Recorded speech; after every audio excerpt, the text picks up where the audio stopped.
tomé el lente zoom y recuerdo que se movía, y si tú lo ves, internamente estos cristales avanzan cuando son zoom y cuando son un gran angular se retraen.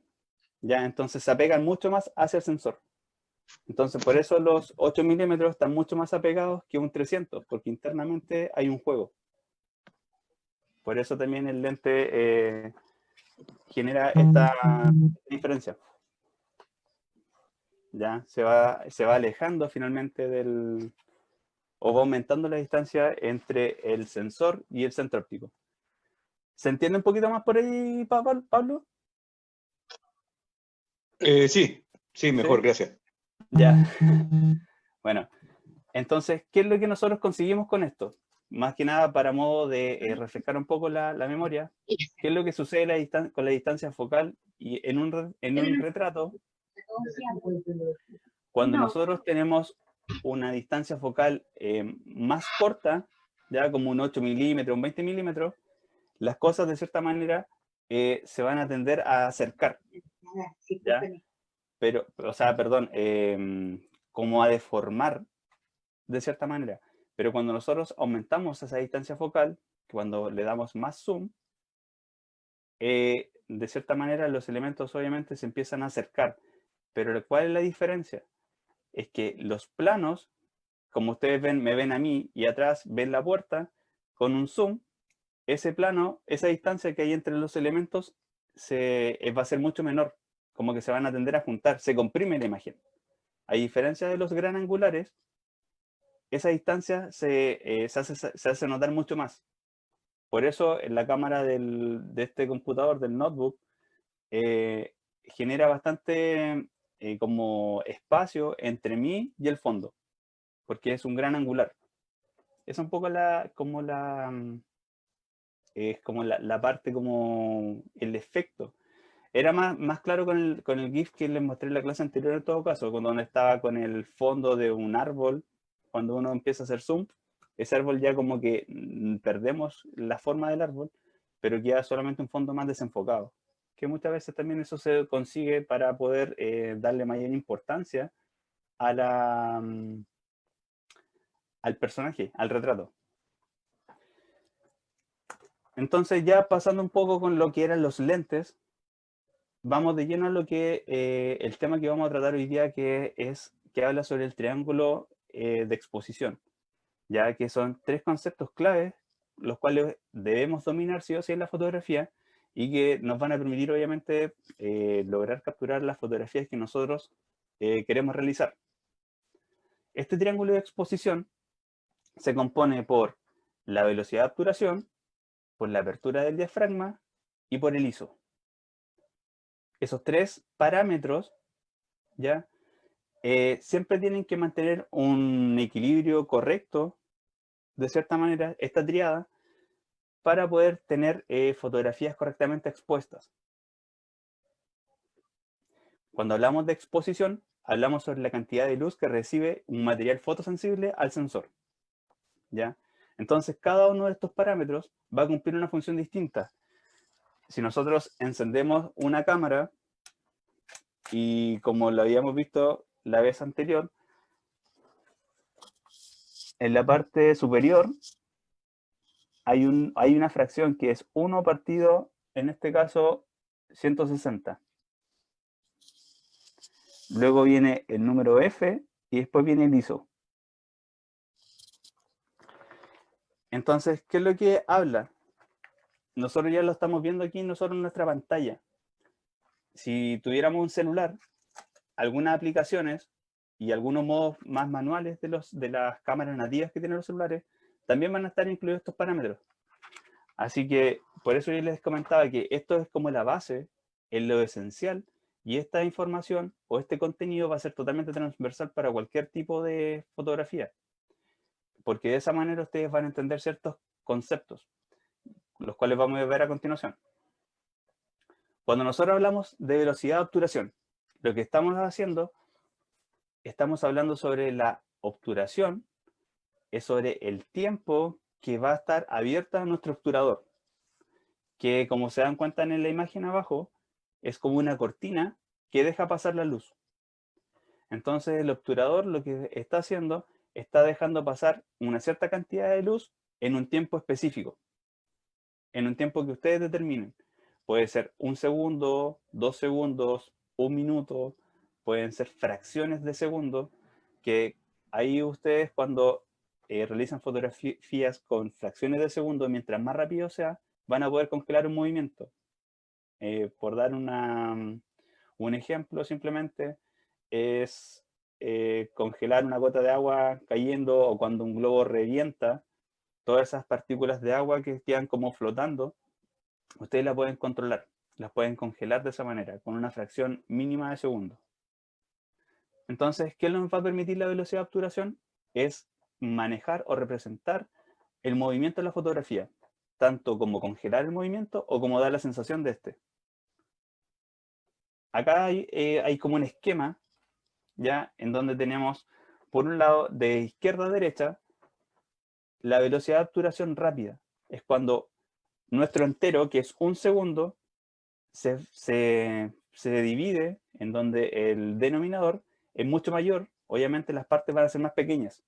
Entonces la obturación va a ser mucho más rápido. Esta cámara que tengo yo acá obtura hasta 1/8000, 8.000 de segundo. Esa es como la manera correcta de decirlo. Pero de repente un poco es largo y como, ¿no? 1 partido por 8000 o 4000. En este caso, 1 partido 1000. ¿Ya? Si ustedes le van dando un poco más de tiempo, ¿qué es lo que están haciendo también? Están haciendo que entre más luz a la cámara. Si volvemos atrás al triángulo de exposición, se dan cuenta que está la velocidad, estaba el diafragma, la apertura del diafragma y estaba el ISO. Pero siempre en el centro está la luz. Porque como la fotografía sin luz no existe, acá lo que estamos haciendo es que cuando hay obturaciones más rápidas, va a entrar una cantidad de luz menor que si yo dejo el obturador abierto quizás 30 segundos. O como acá aparece en el ejemplo, 1 partido 2 o 1/2 de segundo, se ve como un movimiento como difuso, como que si hubiese estado como desenfocado, entre comillas. Pero todo eso ustedes lo pueden intencionar. Entonces, ¿qué es lo que ustedes pueden sacar al limpio de esto en los modos automáticos? Es que cuando hagan fotografías, por ejemplo, de deporte, cuando le ponen el modo deporte, lo que le están indicando a la cámara es que trate de obturar o de disparar lo más rápido posible. Cuando ustedes ponen el modo nocturno de su cámara, lo que están diciendo es que obture o dispare de la forma más lenta para poder captar el movimiento, la luz, al igual que como los fuegos artificiales. Entonces es así como empieza a jugar y es como estaría pensando la cámara si nosotros la estuviéramos como interpretando. Acá hay un ejemplo de un movimiento congelado. Entonces esto es una fracción de segundo, porque por ejemplo nosotros cuando vemos esta situación, esta escena, vemos el movimiento completo, vemos el movimiento totalmente fluido. Pero lo que realmente logró captar esta imagen, esta fotografía, es una fracción muy pequeña de ese movimiento. Acá es un trabajo que realicé yo, fue para una campaña de un producto en particular, acá en Concepción, y la intención era que los productos se vieran que estuvieran flotando. ¿Ya? Obviamente estas fotografías no son las finales, sino que este fue el proceso creativo, entre comillas, que era un papel y nosotros le hacíamos como saltar la comida. Entonces, por eso nosotros cortábamos cada uno de esos elementos y los componíamos en la imagen final. Pero de esa forma, si se dan cuenta aquí en este splash, que es como lo que se ve como más relevante, que se capta todo ese movimiento. Acá también, acá yo me tuve que meter al río Biobío a tomar fotografías en kayak. Entonces, claro, acá el kayakista venía de frente hacia mí. Entonces venía muy rápido, ya tenía bastante experiencia, entonces era un poco complejo de repente enfocar porque el enfoque enfoca la distancia que hay entre los elementos, pero muchas veces de manera como perpendicular a nosotros, es mucho más rápido. Si viene de frente, es un poco, esa distancia va variando bastante, más rápido. Entonces, si se moviera de manera como recta, paralela a nosotros, sería mucho más fácil enfocar porque nosotros enfocaríamos y después haríamos un movimiento mucho más rápido, o sea, como que lo podríamos seguir, como en este ejemplo. Este movimiento es hacia mí y en este caso uno enfoca a una distancia y ese punto simplemente uno lo controla. Y como yo hago este tipo de fotografías, se supone que está la persona en bicicleta o un vehículo, no sé. Ustedes enfocan en la persona y cuando disparan, sigan un poco el movimiento. Obviamente esto es una obturación un poquito más lenta para poder captar ese movimiento que vamos a hacer nosotros con la cámara al moverla. Entonces ya si yo veo esta imagen, ya me está dando una sensación de movimiento de manera casi inmediata. Acá hay otra manera de cómo podríamos utilizar el tiempo en nuestras fotografías. Por ejemplo, esto se llama el efecto o efecto de seda. ¿Y cómo se logra? Ustedes toman su cámara, obviamente van a encuadrar, van a ver en qué parte van a hacer la fotografía, y este movimiento constante del agua en este caso, van a hacer la exposición, obviamente le van a dar más tiempo, le van a dar más prioridad al tiempo que a la apertura o al ISO. Entonces nosotros acá para hacer estas fotografías deberíamos tener entre 5 hacia arriba segundos. Y de esa manera con un trípode o una roca para poder tener una buena estabilidad, vamos a tomar la fotografía. Idealmente siempre hay que poder poner el temporizador, porque nuestra vibración de la mano, al presionar el botón, también puede afectar a la fotografía. Entonces es mejor, o con el control remoto, o si nuestras cámaras son más modernas y tienen la aplicación en su celular, la pueden controlar también con el celular. Entonces de esa manera ustedes ¿cómo es que se llama? La configuran en el temporizador y pueden captar estas fotografías de una manera mucho más sin correr tanto riesgo.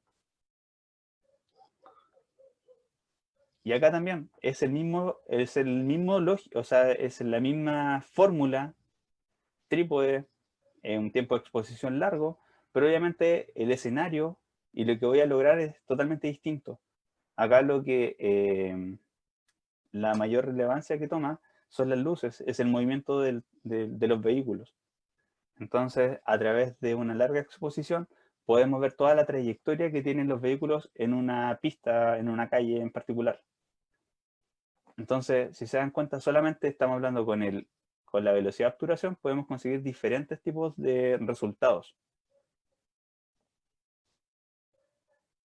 Y aquí hay un experimento también con velocidad lenta de obturación, que es lo típico que se hace en la fotografía de arriba, en la superior, que es el line painting, que es como dibujar con una linterna, se van al campo, hacen una exposición larga y con su celular o con alguna luz empiezan a escribir.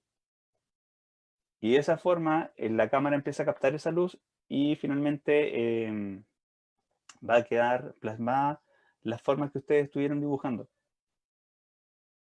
A diferencia, por ejemplo, de acá del movimiento de una fotografía del pelo cuando uno se sacude, también pueden generar estos dos efectos simplemente de una misma escena, congelar el movimiento o dar la sensación de movimiento.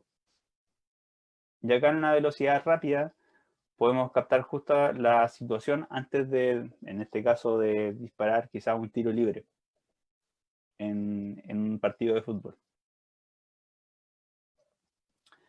Ya, hasta ahí. ¿Alguna duda con respecto a la velocidad? A mí me quedó claro. Todo bien. ¿Sí? Súper. ¿O algo que acotar también, Pablo? O, no sé, menciono a Pablo porque Pablo me da la sensación que él ya conoce un poco más de fotografía, por eso a lo mejor puede acotar algo en base a su experiencia.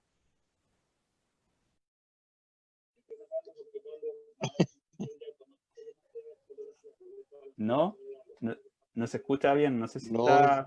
nada que cortar. Si quiero, no sé mucho, lo que pasa es que soy ñoño y he leído un poco, no, pero aparte de eso, no. Ah,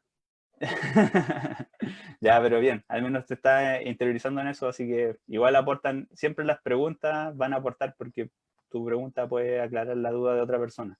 Así que súper bien. Ya, gracias Pablo. Con respecto al diafragma, como ya lo habíamos mencionado cuando empezamos a leer el lente, a entender un poco cuál era la escritura y todo esto, mencionamos que el diafragma también se conoce en fotografía como el número F. Se representa con una F. Entonces, cuando ustedes vean un F algo, en fotografía obviamente, hace alusión a la apertura del diafragma. Entonces, la apertura del diafragma, como lo ven acá en la imagen de la presentación, es un orificio que se va a agrandar o a achicar, ¿ya? Por decirlo de una manera más, obviamente, coloquial, y nos va a permitir, va a regular el paso de la luz a través de un orificio. ¿Ya? A través de esa apertura va a medir la cantidad de luz que va a pasar. A diferencia del anterior, era a través del tiempo. En este caso, es a través de una forma, a través de un espacio. Pero no es tan sencillo como eso. La apertura del diafragma, hay algo que a muchos fotógrafos les gusta, y en general yo creo que a la gente en general la cautiva, que provoca este tipo de como fondos desenfocados, ¿ya? Y como que la gente está el modo en sus celulares, pueden poner el modo retrato y automáticamente el fondo ya se aparece desenfocado. Eso no es por arte de magia. Eso es porque el diafragma, de cierta forma, está bastante abierto y tenemos una profundidad de campo corta, que así como la velocidad de obturación, lo que provocaba era congelar el movimiento o dar la sensación de movimiento. Lo que hace el diafragma es manipular la profundidad de campo. Y hay una profundidad de campo corta y una amplia. Aquí vamos a ver un poco el ejemplo a través de un esquema. Si se dan cuenta, acá los números F son inversamente proporcionales. ¿Por qué? Porque mientras más pequeño sea el número F, mayor va a ser la cantidad de luz que va a ingresar. Mientras ese número va aumentando, como se dan cuenta desde derecha a izquierda, el edificio se va haciendo más pequeño. ¿Ya? Pero ¿qué sucede en la imagen? Si se dan cuenta en la imagen número 1, con un f.4, como el lente que le había mostrado en la clase anterior, que eran 50 milímetros, vamos a conseguir fondos mucho más desenfocados, con mucho desenfoque. Pero si nosotros cerramos totalmente el diafragma de ese lente, que ojo, que no todos los diafragmas o que no todos los lentes tienen los mismos diafragmas. Uno parten en 1.4, 1.2, por ejemplo, otros parten en 3 y así sucesivamente, hasta algunos en 32 o 22. Ahí es relativo. Pero ¿qué es lo que provoca? ¿Qué es lo que produce? Es que cuando ustedes cierran más el diafragma, si se dan cuenta acá en esta imagen ilustrativa, el fondo se ve más nítido. Entonces ahí nosotros estamos hablando de una profundidad de campo mucho más amplia. A diferencia de acá, que hablamos de una profundidad de campo más corta, porque está enfocado solamente a una persona, un sujeto o un objeto. Vamos a ver ejemplos. Este sería un ejemplo de una profundidad de campo corta. ¿Ya? Entonces, si se dan cuenta, tanto en la parte como el primer plano, como la parte posterior a donde está la zona nítida, ¿ya? Porque de eso estamos hablando, de que es una zona nítida, está desenfocado también. Entonces, de esa manera nosotros generamos mayor protagonismo. Y es lo que sucede con las fotos, con los retratos que ustedes realizan de repente con sus celulares, con ese modo. A diferencia de esto, por ejemplo, un paisaje. Un paisaje, lo que yo busco, por lo general, es tener una profundidad de campo amplia en donde todos los planos de este encuadre estén nítidos. Entonces, que todo, cuando hablo de nitidez, es que esté enfocado, que no se vea como difuso. Entonces, de esta manera, ¿cómo lo hago? Es cerrando el diafragma. Ojo que los extremos de los lentes muchas veces no son los recomendables, no son los más recomendados. Cuando yo trabajo con el diafragma más abierto o el más cerrado, muchas veces la calidad de imagen no es la óptima. Muchas veces está situado como en los 2 pasos siguientes de lo más abierto que uno tiene. Si es 1.4, vamos a saltar al 1.8, al 2 o al 2.2. Como por ese sector, la calidad de imagen va a ser mucho más nítida.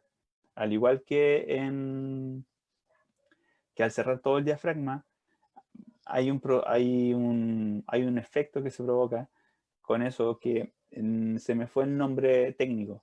Espero que Pablo no me pregunte, si no voy a tener que buscar de nuevo. No, pero no es aberración cromática, eso tiene otro nombre. Ya, pero lo que sucede es que se pierde nitidez, es como que si la imagen hubiese estado como movida. ¿Y cómo se resuelve eso?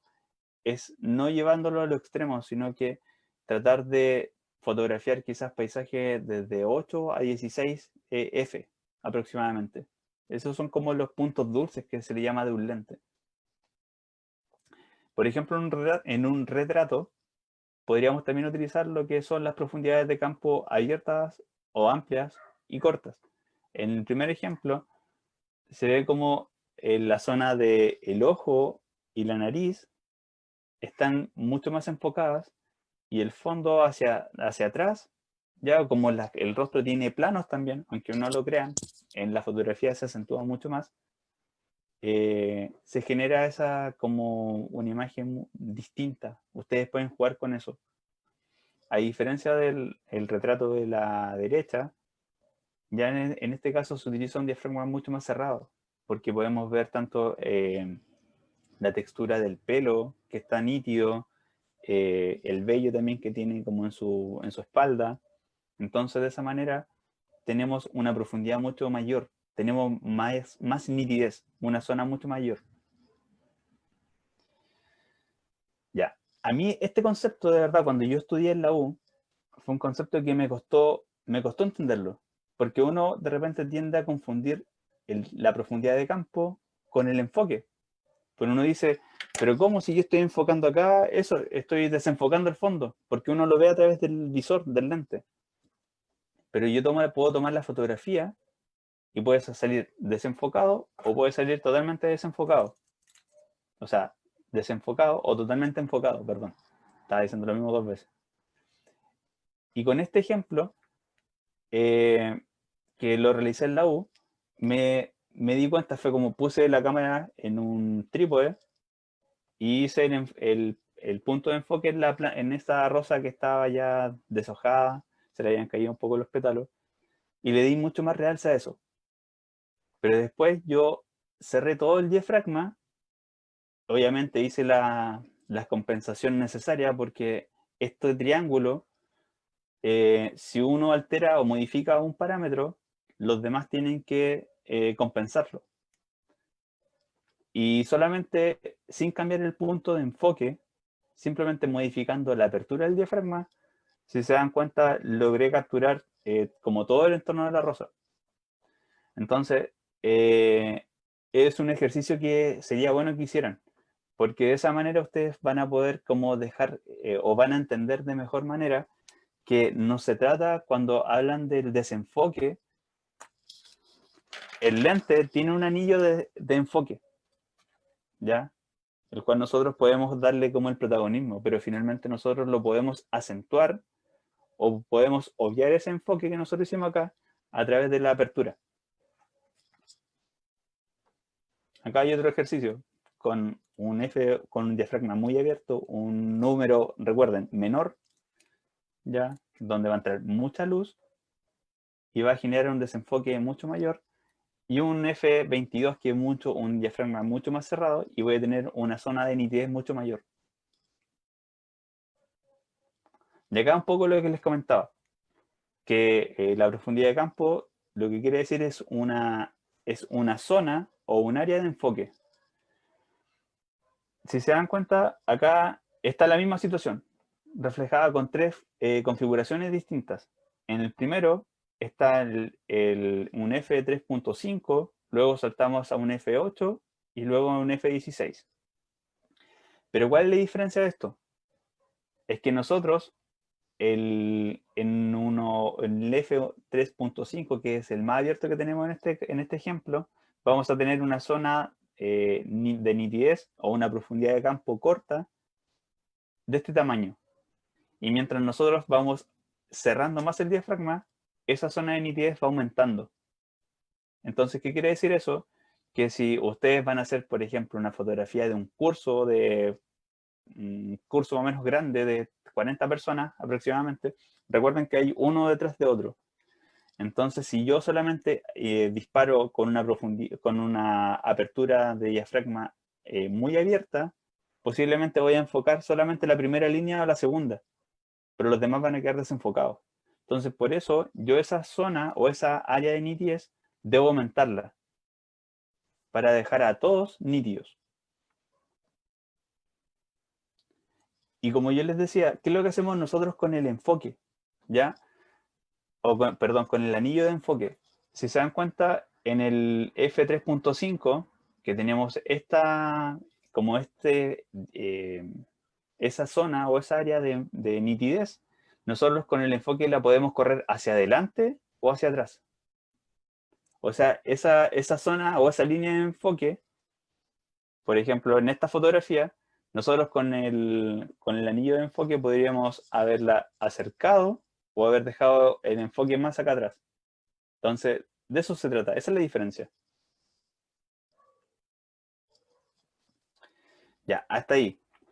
¿Alguna duda, alguna consulta con la profundidad de campo y el diafragma?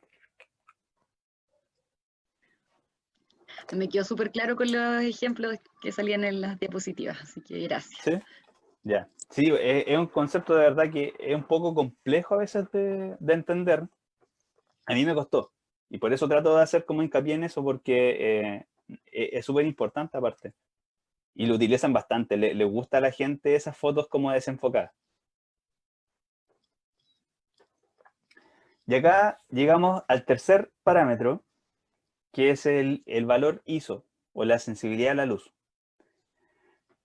Este valor ISO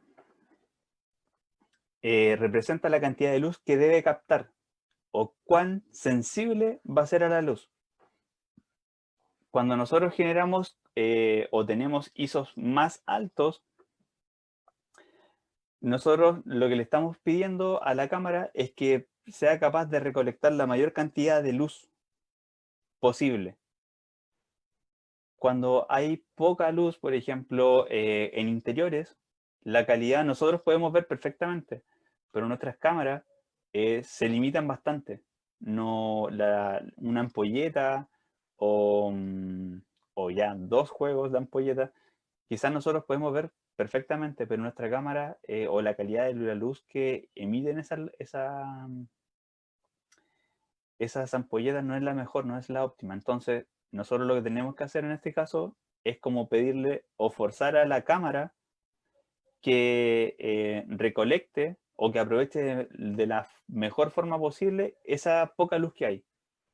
A diferencia, cuando nosotros estamos fotografiando a luz de día, tenemos mucha luz, tenemos muy buena calidad de luz en ese entonces, en ese ambiente. Por ende, nosotros vamos a tener que trabajar con ISO mucho más bajos, con ISO menores. Pero al igual que la velocidad congelaba un movimiento o daba la sensación o la apertura del diafragma generaba una profundidad de campo amplia o corta, el ISO genera y produce algo que se le conoce como ruido. Y el ruido es como una pérdida de calidad de la imagen. Mientras ISOs más altos, mientras yo fuerce más al sensor a captar la luz, a que sea más sensible, voy a tener más presencia del ruido. Cuando yo trabajo con ISOs más bajos, voy a tener mejor calidad de imagen. En publicidad, por ejemplo, lo que hago yo, tengo que tratar siempre de fotografiar, ya sea en 50 de ISO, que a mí me permite mi cámara al menos, o en su defecto antes, cuando no me lo permitía la cámara, hacerlo con ISO 100. porque ya después de empezar a aumentarlo, comenzaba un poco quizás a perder calidad. Por eso están los flash de estudio, están los distintos fuentes de luces con los cuales trabajan los fotógrafos y trabajo también, para poder tener la mejor calidad posible de la imagen. Porque pensemos que uno de repente amplía demasiado la imagen. Entonces, el ISO, yo siempre lo presento y lo muestro como el último factor o el último parámetro que nosotros debiéramos modificar, ya que para mí es como un comodín, es como un as bajo la manga. ¿Por qué? Porque si se dan cuenta acá en este esquema, en el ISO 100 podemos tener como un negro como absoluto, ¿ya? Pero mientras nosotros vamos aumentando el ISO, comienzan a verse como unas manchitas de colores, de repente como unos puntitos en las fotos. Y yo creo que a más de alguno le ha pasado con su celular, cuando ha tomado fotografías de noche, que se ven medias rojizas, o se ven como con algunos temas como medios como verdosos, como extraños. Ya, eso es lo que está haciendo. El sensor de su celular estaba forzando para poder captar de la mejor manera. O de repente nos pasa incluso con las videoconferencias que estamos realizando constantemente en este tiempo, en que si no hay muy buena iluminación, la calidad de imagen como que se ve como media como borrosa, como con manchitas que se van moviendo constantemente. Entonces, eso es a través del ISO. Entonces, acá, por ejemplo, hay un caso donde solamente se fue alterando el ISO. El ISO también obviamente va a aportar iluminación a la fotografía.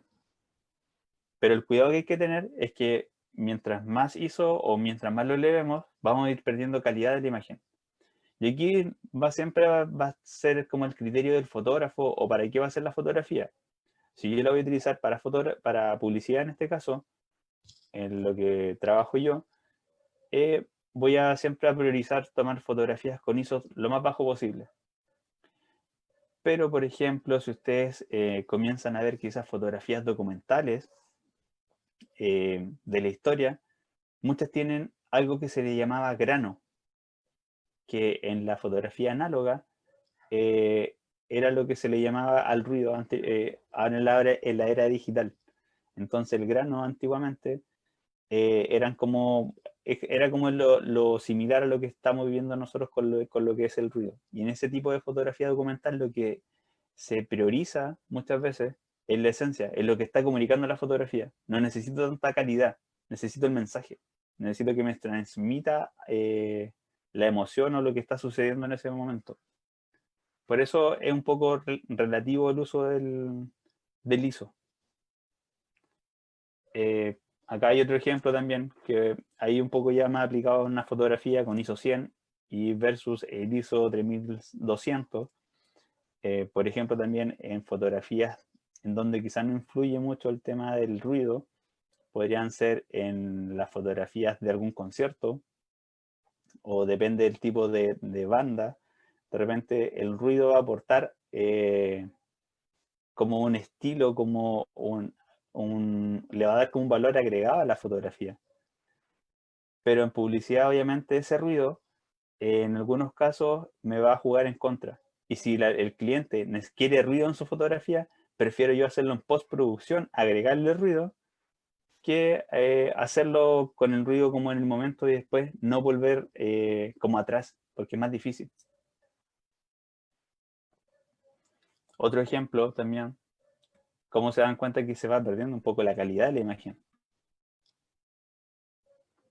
Y esto En es ese sentido es como mejor menos iluminación, porque después es más fácil de editar que cuando algo está sobreexpuesto. Claro, en ese caso, Bajarle. así es. En ese sentido tiene razón. Muchas veces va a ser mejor fotografiar, que la fotografía quede un poquito subexpuesta, ya un poquito más oscura, y después nosotros en postproducción vamos a poder levantar esas sombras o esas luces. Entonces de esa manera no voy a perder tanta calidad. Obviamente sí, ustedes necesitan quizás sí o sí como capturar el momento y ya, da lo mismo la calidad.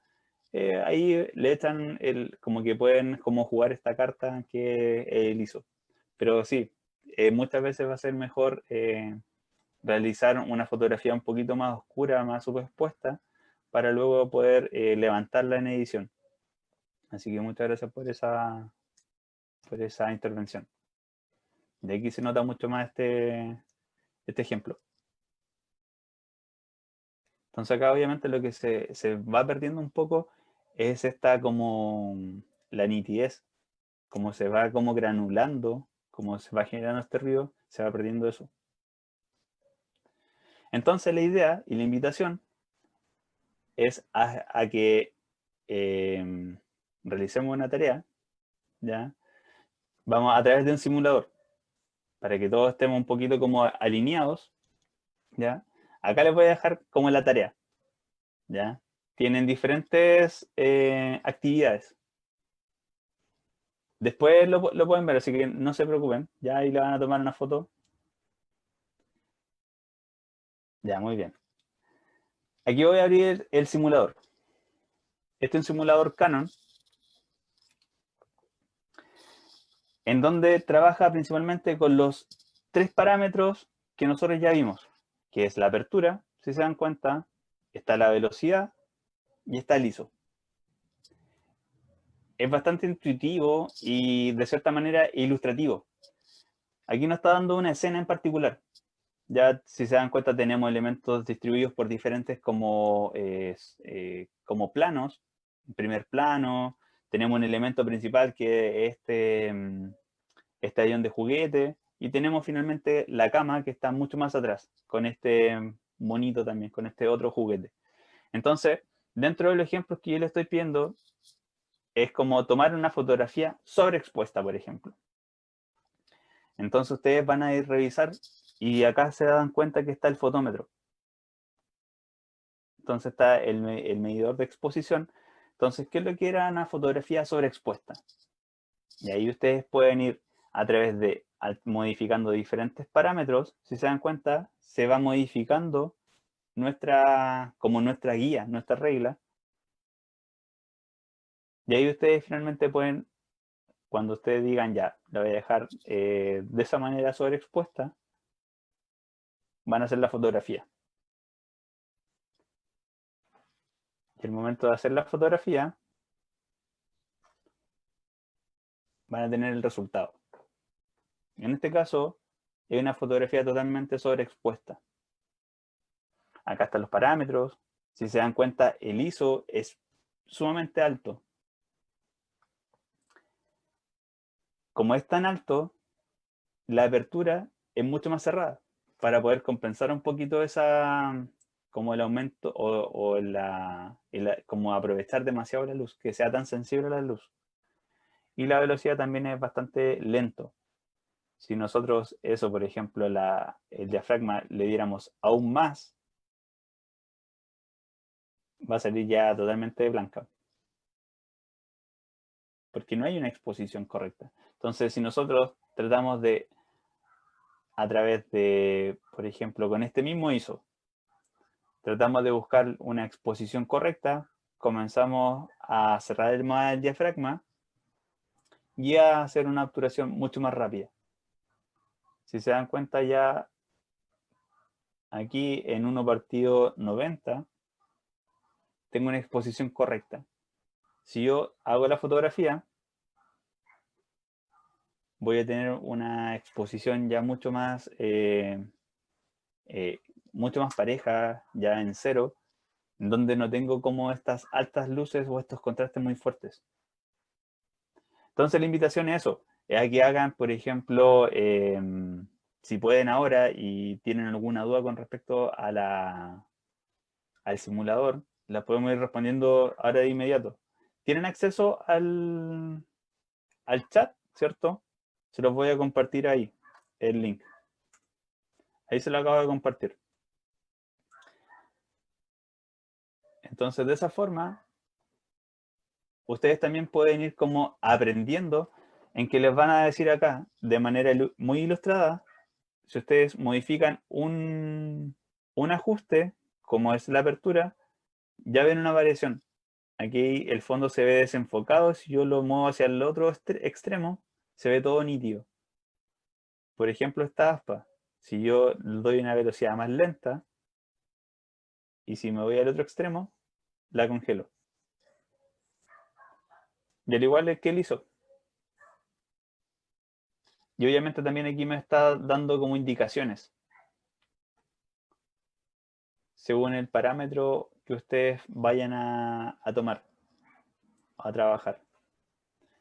¿Tienen acceso al simulador? ¿Ya? Entonces, ahí está Sí, ahí está, por ejemplo, agregar ruido a la fotografía. ¿Cómo lo harían? ¿Cómo sería ese ejercicio? agregar ruido. Aumentando el ISO. ¿Ya? Pero ojo, al aumentar el ISO también tenemos que hacer las otras compensaciones. Tenemos que mantener siempre el exposímetro ojalá en 0. Ahí ustedes van a tomar esa decisión si lo dejan un poquito sobreexpuesto o van a hacer fotografías un poquito subexpuestas. Pero eso va a ser siempre, como les digo yo, que sea intencional. No porque la cámara se los dio y quedó así, no. Claro. También puede ser aumentando el tiempo de exposición, ¿o no? ¿También quedaría más ruidosa, o no? No. Solamente con Porque, el ruido tiene que ver claro, con así con es. el ISO. Claro, Ya, cada uno de los parámetros tiene como su función. Entonces, ok, la velocidad era como en el movimiento trabaja, la sí, apertura con la profundidad y el ISO con el ruido. ya. Buen resumen. Ese venía después.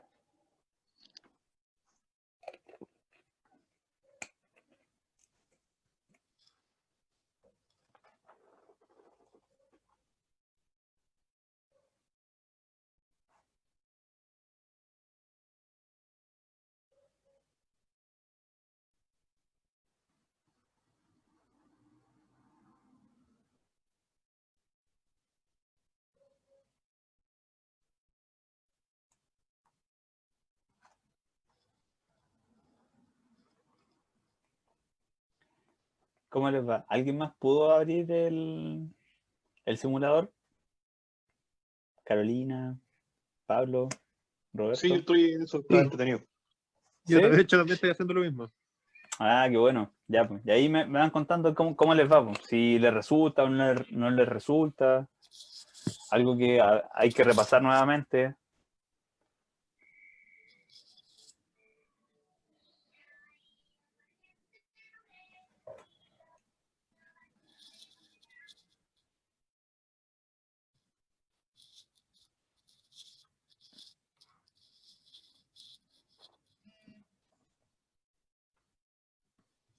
Como les decía yo, uno de los ejercicios que aprendí a hacer el tema de la profundidad de campo es modificando solamente ese parámetro. Preocúpense quizás de la apertura. Hagamos una fotografía con la apertura lo más abierto posible, que en lo que nos estaba pidiendo o sea, lo que nos permite el simulador sería 2.8. Luego vamos a trabajar con el ISO lo más bajo posible para tener la mejor calidad de imagen. Entonces nos vamos a preocupar solamente de modificar la velocidad de obturación. Ya definimos los dos parámetros, ¿ya? Entonces, según nuestra guía, nuestro exposímetro, nos dice que si nosotros fotografiamos en 1.45 AO de segundo, vamos a tener una exposición correcta. Entonces, el resultado de esta fotografía va a ser una profundidad de campo corta. ¿Por qué corta? Si se dan cuenta, el fondo está desenfocado y el primer plano también está desenfocado. Para poder comprobar el caso de la profundidad de campo amplia y corta, ahora vamos a cerrar nuestro diafragma y lo vamos a dejar en 22, el opuesto. Vamos a mantener el ISO a lo más bajo posible y vamos a compensar ese cierre del diafragma con la velocidad de obturación. Obviamente acá nosotros lo que necesitamos, como el F22 lo que va a hacer es va a entrar menos luz a través del orificio de la apertura, vamos a tener que dejar nuestra cortina mucho más tiempo abierta.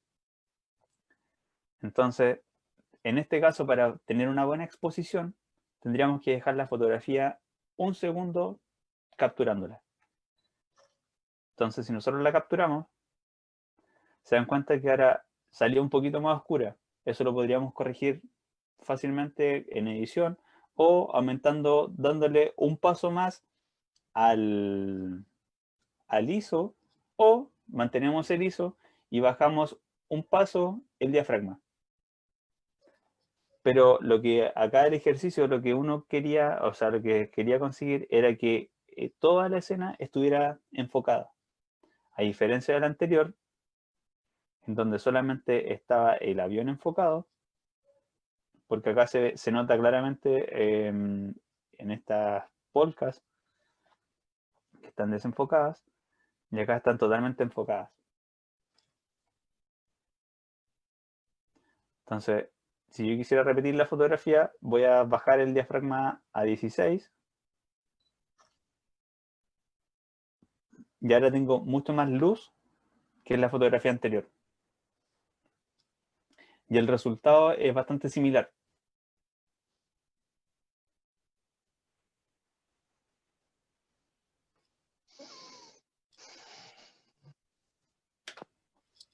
¿Sí, Pablo?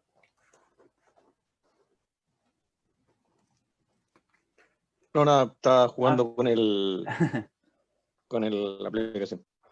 Ya, súper.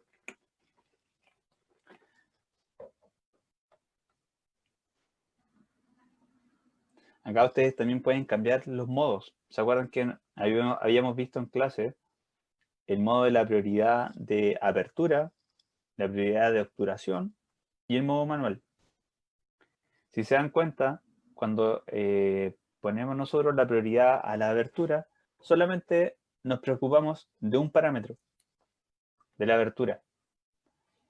Y si se dan cuenta, la velocidad o el ISO se van ajustando solo. En este caso solamente la velocidad.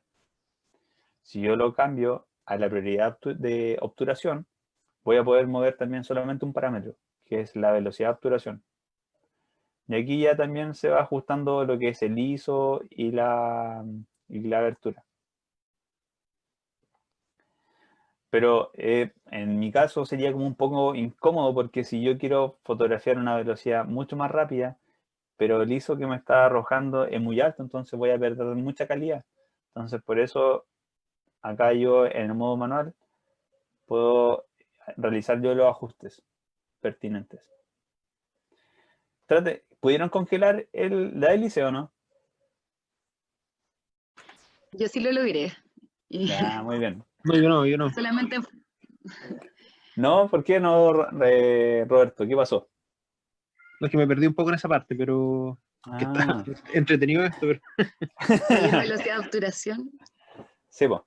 y le bajé o sea, le dejé la apertura como para que enfocara solo el avión. Ya le diste más. Mira, Menor apertura. O sea, mayor claro. apertura, pero menor F o mayor Ya. F.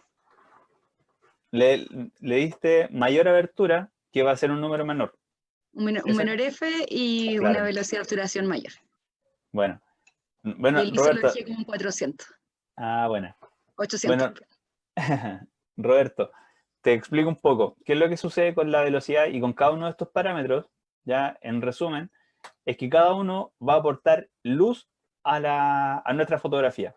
¿Ya? La abertura va a aportar luz a través de un orificio, que es la abertura del diafragma.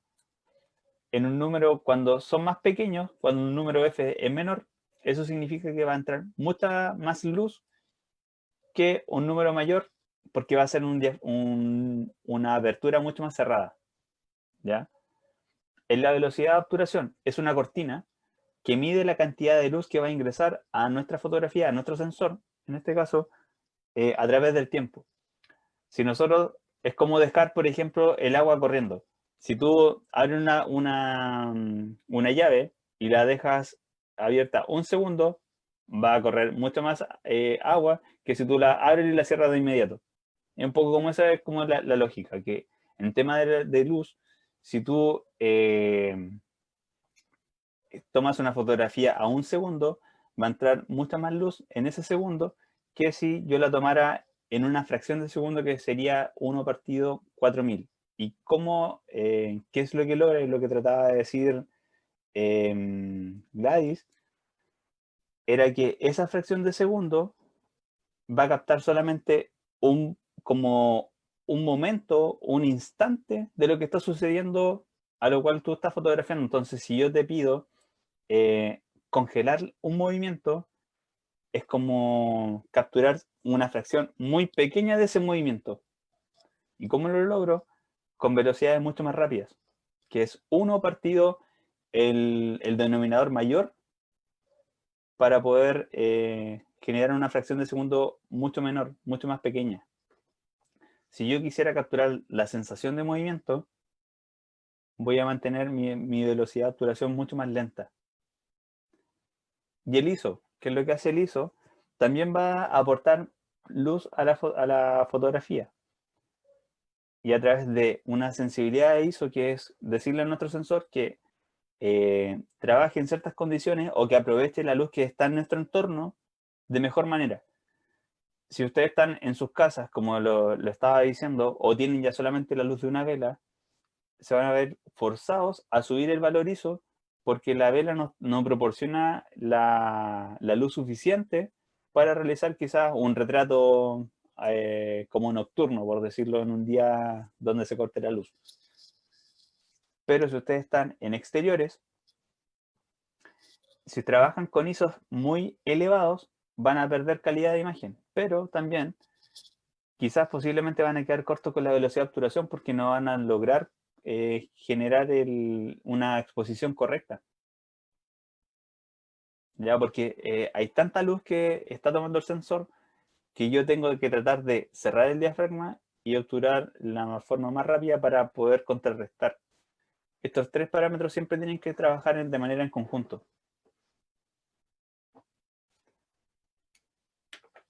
Se entendió. Muchas gracias. Bueno.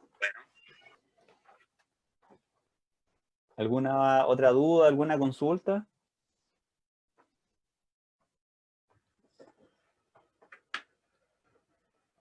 ¿Hay alguno de los ejercicios que les costó más? ¿O que todavía no lo hayan hecho quizás? ¿O no les resulta? ¿O no lo entienden?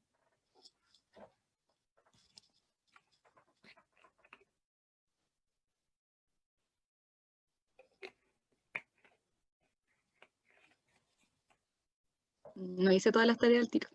No, me imagino porque en realidad fue como bastante rápido, pero dentro de de los ítems o de las preguntas que hay, o los ejercicios en realidad, hay alguno que quizás le llame la atención que no lo entienden mucho. Por ejemplo, se entiende cuando dice conseguir que toda la escena esté enfocada. ¿Se entiende de qué concepto estábamos hablando? Sí, del diafragma que esté bien cerradito. Muy bien, perfecto, un 7. Ya. Excelente. Conseguir la profundidad de campo corta es exactamente lo mismo, con trabajar con un diafragma muy abierto.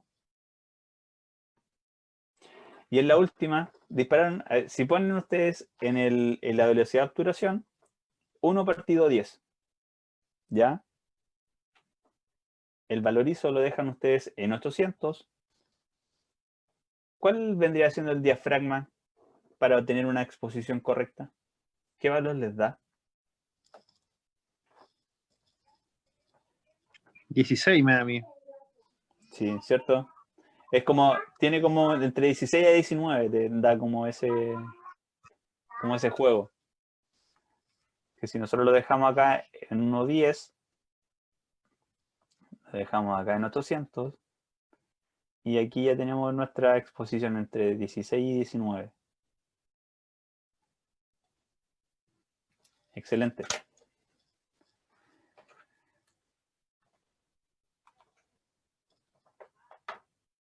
Bueno, la idea es que al parecer les gustó bastante el simulador, así que practiquen un poco, luego en sus casas obviamente, entender un poquito más el concepto y después ya tomar su cámara, si es que no tienen una cámara, utilizan el celular, ¿ya? Hay aplicaciones que ustedes pueden descargar y poder utilizarlo de una forma un poquito más manual, ¿ya? Así que se puede de muchas formas. Yo con mis estudiantes de la U estamos trabajando así muchas veces con los celulares, con aplicaciones. Así que, y también con estos simuladores, porque en realidad son bastante más sencillos, prácticos y se puede poner en práctica al tiro el conocimiento. Bueno, el resumen, como les mencionaba hace un rato, este triángulo de exposición consiste en estos tres parámetros: la velocidad de obturación, la abertura del diafragma y el ISO. La velocidad se relaciona con el obturador, la apertura con el diafragma y el ISO con el sensor. ¿Ya? Cada uno de esas como elementos físicos y mecánicos están involucrados en cada uno de estos parámetros. ¿Y qué es lo que hace la velocidad? La velocidad de obturación va a manipular o va a trabajar 100% con lo que es el movimiento, ya sea congelándolo o dando la sensación de él. La apertura del diafragma va a provocar o va a realizar la profundidad de campo, que va a ser una profundidad de campo corta o amplia. En chileno vendría siendo estos fondos desenfocados. ¿Ya? Cuando hablamos de una profundidad de campo corta, estamos hablando de un elemento nítido, un elemento enfocado, y un fondo desenfocado o unos planos, tanto el que está delante del objeto o del sujeto, y el fondo también desenfocados. Y cuando hablamos de una profundidad de campo amplia, una zona mucho mayor de nitidez, estamos hablando del paisaje, por ejemplo, que todo esté totalmente nítido y enfocado. Y en el ISO, lo que estamos hablando o lo que va a provocar el aumentar o disminuir o trabajar con números ISO más pequeños es para la calidad de la imagen a través del ruido. Mientras valores ISO más amplios, más grandes, vamos a tener mucho más ruido. Y acá vamos a ver en el ejemplo, si yo subo totalmente el ISO a 25.600, obviamente voy a compensar acá mi fotografía. Y si se dan cuenta, acá hay como unas manchitas, como que hay como unos granitos. Ya, esos granos se le llaman ruido de la fotografía. Entonces, mientras a ISOs más grandes, más elevados, va a ser más propenso que la imagen tenga ruido. ¿Ya? Y obviamente acá, si van a trabajar con ISOs más elevados y la condición lumínica no es tan buena, hay como mucha oscuridad, se va a notar mucho más. Otra cosa importante que deben recordar es revisar siempre el exposímetro. Si se dieron cuenta, en el simulador también estaba esta guía, que yo también se lo menciono como, no con la palabra tan técnica, sino que es como una regla, como una guía, que nos va a permitir orientar o nos va a permitir siempre estar pendiente de la exposición cuando esté correcta o no. Cuando está situada al lado positivo, vamos a tener una fotografía subexpuesta, con mucha iluminación, como el ejemplo de la derecha. Cuando está situado al lado negativo, vamos a tener, perdón, rebobino, en el lado positivo sobreexpuesta y al lado negativo subexpuesta, más oscura. Entonces, por lo general, siempre la tendencia es realizar una exposición en el centro, en cero. Acá sí, como les decía, van a haber ciertas condiciones en donde los negros no se van a ver tan oscuros en ciertas situaciones. Entonces, en ese caso, ustedes podrían hacer una fotografía un poco subexpuesta, adrede. O en su defecto también, podrían hacer lo contrario. Si ustedes quieren que el cielo se vea un poquito más como quemado o un poquito como más claro, van a utilizar una sobreexposición, una leve sobreexposición, sí. Quizás van a trabajar acá entre los 1. ¿Ya? Y eso, antes de mencionar la palabra que es, estoy siempre persiguiendo la luz. La luz convierte en mágico lo ordinario. Eso lo dijo un fotógrafo, Trent Parker. ¿Hay alguna duda, alguna consulta, algo que les quedó ahí dando vuelta? La idea es que siempre aclarar todo lo máximo posible.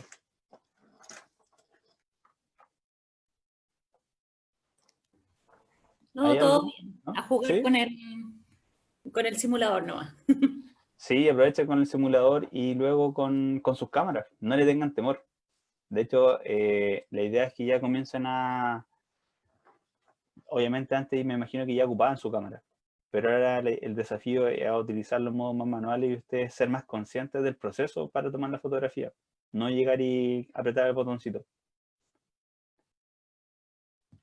Voy a empezar a mirar mi celular también, a ver, jugar con los modos y Sí, con las po. cámaras que tengo. ¿Qué celular tienes? No tengo uno muy bueno, tengo No, un es que... Huawei Mate 10 Ya, Lite. pero... No, pero independiente de eso, los Huawei tienen buena cámara nativa y tienen muchas veces las funciones de manual. A diferencia, yo tengo un iPhone y el iPhone es como súper automatizado. No tiene muchas funciones manuales. Entonces, yo en iPhone al menos tengo que instalar una aplicación. Por eso te decía. Ah, mira. También tengo una GoPro y tengo una de estas como cámaras más... Ay, se me olvidó, pero que no es reflex, es manual.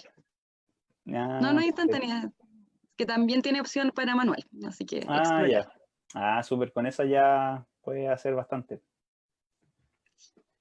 Súper. ¿Alguien más? ¿Alguna duda, alguna consulta antes de finalizar? A mí me gustó el concepto punto dulce, no lo tenía interiorizado ni cerca. Lo voy a revisar un poquito porque yo siempre sacaba las fotos con las exposiciones en los márgenes en el fondo y ahora me ¿Ya? estoy dando cuenta que es una mala idea. Es que, claro, en algunos casos va a ser como es aprovechar el lente, lejos. Pero el punto dulce es cuando es como el punto en donde el lente te va a dar la mayor calidad posible o el mejor rendimiento de la fotografía en sí. Entonces, obviamente, si tu lente tiene, por ejemplo, en mi caso el 1.4, obviamente voy a tener 2 pasos después voy a perder quizá un poco de luz, pero voy a ganar en nitidez. Pero a diferencia, si mi lente partiera en 4, eso significaría que ya en 5.6, como entre 5.6, ya un poquito como un paso más arriba, recién ahí está el punto dulce, entonces igual ya pierdo mucha luz. Entonces por eso es bueno trabajar siempre con lentes lo más luminosos posible. Pero investiga, averigua y ahí cualquier cosa, si tienes alguna duda o algo que quieres compartir con respecto a eso, sería genial. Ya, como buen ñoño voy a repasar el tema y te cuento Sí, si me sale obvio. alguna duda. Sí, obvio. No hay problema. Ya, pues, los dejo entonces. Muchas gracias por todo, por la participación. Que estén muy bien, cuídense harto. Ustedes sobre Vale, todo, vale, Gracias. Gracias. los necesitamos. Gracias, te pasaste. Chao. Gracias, nos vemos.